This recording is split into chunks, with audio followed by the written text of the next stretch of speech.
जब जुड़े लोग से लोग, वोट से वोट बने, तब लोकतंत्र का सिस्टम।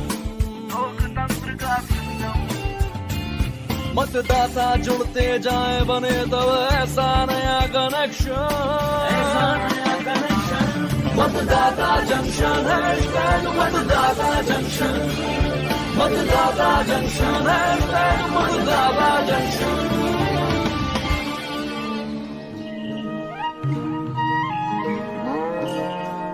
अरे राम बदन बेटा। लखन चाचा, राम राम लखन चाचा।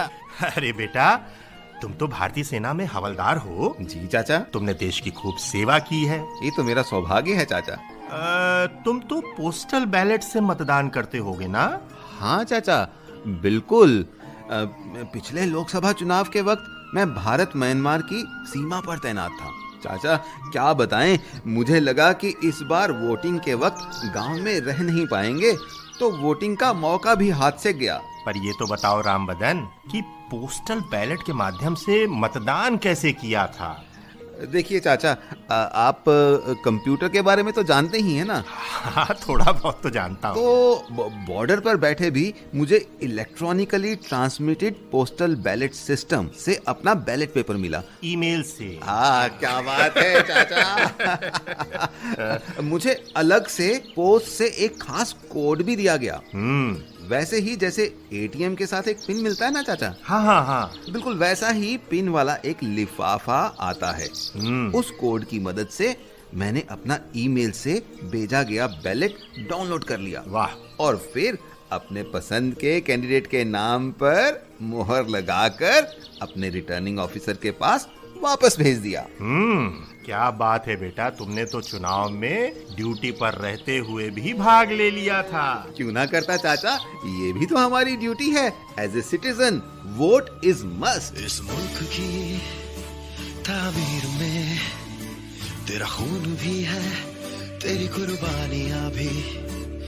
याद रखना के मुल्क ये महफूज है, क्योंकि तू है इस मुल्क का जर्रा जर्रा कर्जदार है तेरा। तेरे खून की हर एक बूंद से तूने इसे संवारा। तेरे मुल्क को हर दम तेरा साथ है जरूरी। तेरी आवाज भी जरूरी, तेरा वोट भी जरूरी। सरहद पर बैठकर अपने मताधिकार का उपयोग करना कितना रोमांचक रहा होगा। हाँ भारती, आपने बिल्कुल सही कहा। नमस्कार, स्वागत है आप सभी का मतदाता जंक्शन में। मैं हूँ भारती और मेरे साथ है भारत। नमस्कार दोस्तों, कार्यक्रम मतदाता जंक्शन में हम लेकर आते हैं आपके लिए हर हफ्ते मतदान और मताधिकार से जुड़ी ढेर सारी जानकारियाँ। कार्यक्रम के शुरू में ही आपने हमारे फौजी जवान और लखन चाचा की बातचीत सुनी, तो आपको अंदाजा तो लग गया होगा कि आज इस कड़ी में हम आपको बताने जा रहे हैं पोस्टल बैलेट के बारे में, इसके इस्तेमाल के बारे में और साथ में इसके तरीके के बारे में। सबसे पहले ये बताना जरूरी है कि पोस्टल बैलेट होता क्या है। इस खास जानकारी के अलावा वोट देने के आपके अधिकारों से जुड़ा एक सवाल भी हम आपको देंगे और आपके लिखी कोई एक कविता या रचे गए गीत भी हम अपने इस कार्यक्रम में शामिल करते हैं। जी हाँ, आज हमारे साथ पहले से मौजूद हैं चुनावी चाचा, जो मतदाताओं की हर सवाल का जवाब चुटकी बजाते बता देते हैं। नमस्ते चाचा जी। अरे नमस्ते नमस्ते बच्चों। अरे वो देखिए, अब हमारी सहयोगी कल्पना भी हमारे साथ हैं, जिनसे तो आप पहले से परिचित हैं। नमस्ते नमस्ते नमस्ते नमस्ते सबको नमस्ते जी। भाई क्या बातें हो रही हैं? कल्पना जी, आइए हम बात करते हैं इस खास तरह के डाक मत के बारे में, समझते हैं पूरी प्रक्रिया को। चाचा जी, बूथ जाकर वोट देने की बात तो बड़ी बात नहीं है, लेकिन इस डाक मत का मतलब क्या है? क्या डाक से भेजे गए बैलेट को पोस्टल बैलेट कहते हैं? क्या आप और हम भी इस तरीके से मतदान कर सकते हैं? बस इतनी सी बात। अरे इतनी सी बात आपके लिए होगी चाचा, हमारे लिए ये बहुत बड़ी बात है। प्लीज जल्दी बताइए। अरे भारती बेटा, सुनो बताता हूँ। वैसे तुम इतना तो जानती ही हो कि अपने आसपास कुछ लोग ऐसे होते हैं जो अपने वोट देने अपने गांव और शहर नहीं जा सकते। हाँ। अब जैसे हमारे सैनिक भाई, चुनाव ड्यूटी में तैनात कर्मचारी, देश के बाहर काम कर रहे सरकारी अधिकारी या फिर उनके पार्टनर भी, ऐसे लोग अपने वहां जाकर वोट नहीं दे सकते जहां के वोटर लिस्ट में उनका नाम है। इसी बात को ध्यान में रखते हुए भारत चुनाव आयोग की ओर से ऐसे लोग चुनावों में पोस्टल बैलेट, जिसे डाक मतपत्र कहते हैं, इसी मतपत्र से मतदान में भाग लेते हैं। अच्छा। और साथ में 80 साल से अधिक की उम्र के वोटर और दिव्यांग व्यक्ति भी इसमें शामिल किए गए हैं। लेकिन बच्चों, एक बात ध्यान देने की है, उम्र दराज और दिव्यांग लोगों को रजिस्ट्रेशन कराना पड़ता है। लेकिन पता कैसे चलता है कि जो मतपत्र आया है वो सही है या सही नहीं है? इसके लिए हर मतपत्र में एक QR कोड होता है। गिनती से पहले हर QR कोड चेक किया जाता है। उसकी पुष्टि हो जाने के बाद उसमें दर्ज वोट को गिन लिया जाता है। अच्छा चाचा, पोस्टल बैलेट के बारे में कुछ और भी बताइए ना। अरे बिटिया, इतना सब तो मैंने बता दिया, बाकी बताते हैं अब पोस्टल बैलेट के बारे में क्या कहते हैं देश के निर्वाचन आयोग के senior principal secretary Shri NN Butolia ji. तो चलिए सुन लेते हैं। जहां चाहे वहां राह, इसी भावना से भारत निर्वाचन आयोग की हर संभव कोशिश है कि जब मतदाता पोलिंग बूथ तक पहुंचकर मतदान करने में असमर्थ हो, तब पोलिंग बूथ मतदाता के पास स्वयं पहुंचकर उसका मत प्राप्त करने की सुविधा दे। ऐसा होता है पोस्टल बैलेट के माध्यम से वोट देकर। ये अधिकार चुनाव नियमावली 1961 के द्वारा दिया गया है। भारत निर्वाचन आयोग द्वारा जारी दिशा निर्देशों के अंतर्गत चुनाव संचालन संशोधन अधिनियम 2019 के द्वारा विशेष कारणवश अनुपस्थित मतदाताओं को पोस्टल बैलेट पेपर के द्वारा मतदान की वैकल्पिक सुविधा दी गई है। पोस्टल बैलेट पेपर से मतदान करने की सुविधा विशेष श्रेणी के उन मतदाताओं को दी जाती है जो लोग मतदान के दिन वैध कारणों से बूथ पर वोट देने में अनुपस्थित या असमर्थ होते हैं। पोस्टल बैलेट पेपर के माध्यम का उपयोग कर वोट डालने की श्रेणी में 80 वर्ष के ऊपर के वरिष्ठ नागरिक, 40% की विकलांगता से अधिक दिव्यांगजन और इसेंशियल सर्विस के कारण अनुपस्थित सेवकों तथा कोविड के रोगियों, इन 4 प्रकार के मतदाताओं के लिए सरल तथा सहज मताधिकार प्रयोग करने के लिए पोस्टल बैलेट पेपर की सुविधा प्रदान की गई है। ये तो बहुत अच्छी जानकारी दी श्री NN बुटोलिया जी ने। मतदान टोली गाड़ी चालक रक्षा कर्मी सब सोचो, पोस्टल बैलेट से वोट करो, तुम मत देने से मत चूको, मत देने से मत चूको। सबको ज्ञान बताने वाले खुद का कब अज्ञान हरोगे, सबका मतदान कराने वाले तुम खुद कब मतदान करोगे। चाचा जी, तो अब सुनने वालों को ये भी बता दें कि पोस्टल वोट डालते कैसे हैं। जिन जिन लोगों के नाम मतदाता सूची में होते हैं, उसी आधार पर हर चुनावी क्षेत्र में डाक मतदान करने वालों की संख्या निर्धारित की जाती है। उन्हीं लोगों को electronically transmitted postal ballot system के जरिए यानी ईमेल से पोस्टल बैलेट उनके पास भेजा जाता है।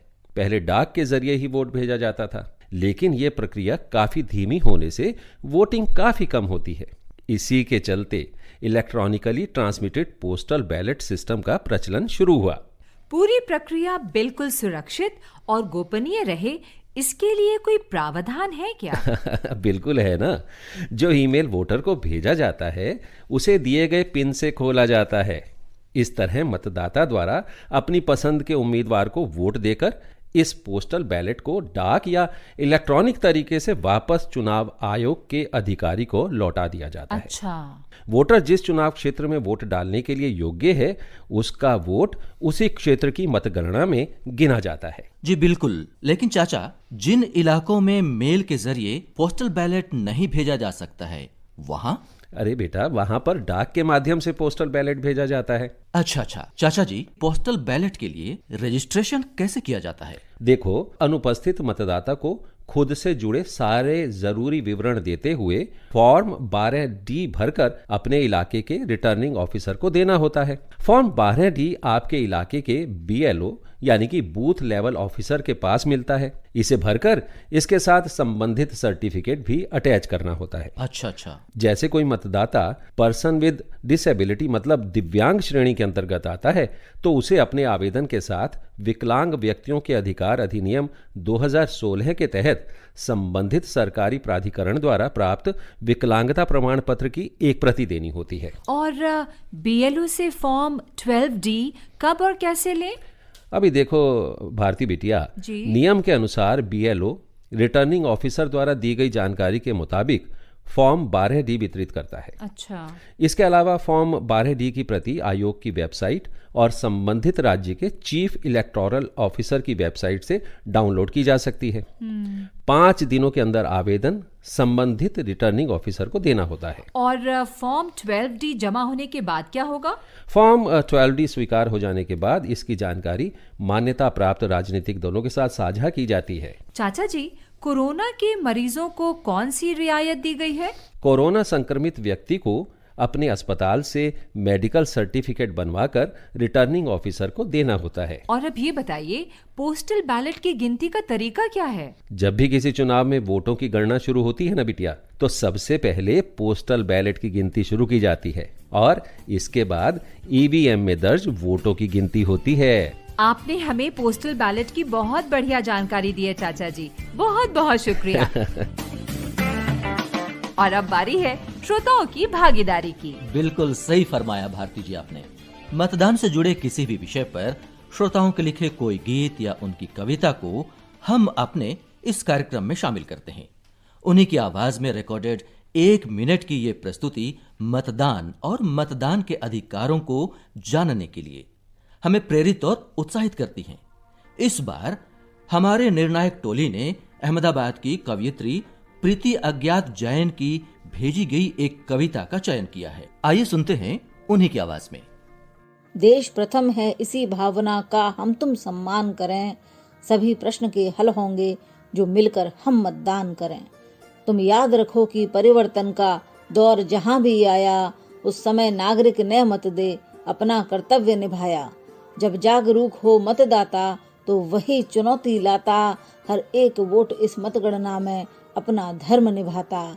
अपने सपनों के भारत का निर्माण अगर करना है तो लोकतंत्र का ध्वज फहरा मतदान तुम्हें करना है। तो लोकतंत्र का ध्वज फहरा मतदान तुम्हें करना है। धन्यवाद। वाह वाह, बहुत अच्छे अच्छे विचार सुनने को मिल रहे हैं। श्रोताओं, आप भी अपनी कविता या गीत हमें इस व्हाट्सएप नंबर 9999031950 पर भेज सकते हैं। अब बारी है पिछली बार के सवाल और उसके जवाब का। हमारा सवाल था, इस समय तक कुल कितने राष्ट्रीय दल भारत निर्वाचन आयोग में पंजीकृत हैं? और इसका सही जवाब है, पंजीकृत राष्ट्रीय दलों की संख्या है 8। देश भर से इस सवाल के ढेरों जवाब मिले। सही जवाब देने वाले लोगों में लकी ड्रॉ से निकाले गए एक भाग्यशाली विजेता हैं विश्वजीत पाटोवारी, गांव पूर्ण कामदेव, पोस्ट सानेकुची, नलबारी, आसाम। और आपको मिलेगा भारत निर्वाचन आयोग से प्रमाण पत्र और एक छोटा सा उपहार। तो दोस्तों, अब आज का सवाल हो जाए। सवाल है, फॉर्म 12D कहां से प्राप्त हो सकता है? सवाल ध्यान से फिर सुन लीजिए। फॉर्म 12D कहां से प्राप्त हो सकता है? अपने जवाब सोमवार तक हमारे व्हाट्सएप नंबर पर भेज दीजिए। नंबर तो आपको याद ही होगा, 9999031950। अब घड़ी की टिक टिक कुछ इशारा कर रही है। तो अगले हफ्ते इसी समय हम मिलेंगे, इसी मीटिंग पॉइंट मतदाता जंक्शन पर, फिर से ढेर सारी जानकारियों के साथ। तो दोस्तों, तब तक के लिए हम आपसे विदा लेते हैं। आप सभी को करते हैं नमस्कार। जब जुड़े लोग से लोग, वोट से वोट बने, तब लोकतंत्र का सिस्टम मतदाता जुड़ते जाए बने, तब ऐसा नया कनेक्शन। मतदाता जंक्शन है, मतदाता जंक्शन।